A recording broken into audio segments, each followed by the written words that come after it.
BPL 2025। আজ 30 December সোমবার। আজকের খেলার ফলাফল। আজ প্রথম খেলায় মুখোমুখি হয় ফরচুন বরিশাল এবং দুর্বার রাজশাহী। ফরচুন বরিশাল টসে জয়ী হয়ে প্রথমে ফিল্ডিং করার সিদ্ধান্ত নেয়। দুর্বার রাজশাহী ব্যাট করতে নেমে নির্ধারিত 20 ওভারে 3 উইকেটের বিনিময়ে 197 রান সংগ্রহ করে। রাজশাহীর ইয়াসির আলী 47 বলে 94 করে অপরাজিত থাকেন। তার ইনিংসে 7টি 4 এবং 8টি 6-এর মার ছিল এবং এনামুল হক করেন 65 রান। ফরচুন বরিশালের কাইল মায়ার্স 13 রানের বিনিময়ে 2 উইকেট নেন।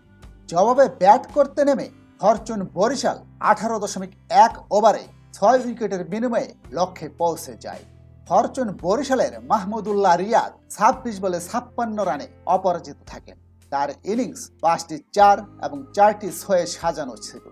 এছাড়া ফাহিম আশরাফ করেন 21 বলে অপরাজিত 54। তার ইনিংস 1টি 4 এবং 7টি 6-এ সাজানো ছিল। রাজশাহীর তাসকিন আহমেদ 31 রানের বিনিময়ে 3 উইকেট এবং হাসান মুরাদ 42 রানের বিনিময়ে 2 উইকেট নেন।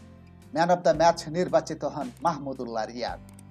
আজকের দ্বিতীয় খেলায় মুখোমুখি হয় রংপুর রাইডার্স এবং ঢাকা ক্যাপিটালস।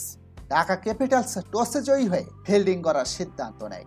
রংপুর রাইডার্স প্রথমে ব্যাট করতে নেমে নির্ধারিত 20 ওভারে 6 উইকেটের বিনিময়ে 191 রান সংগ্রহ করে।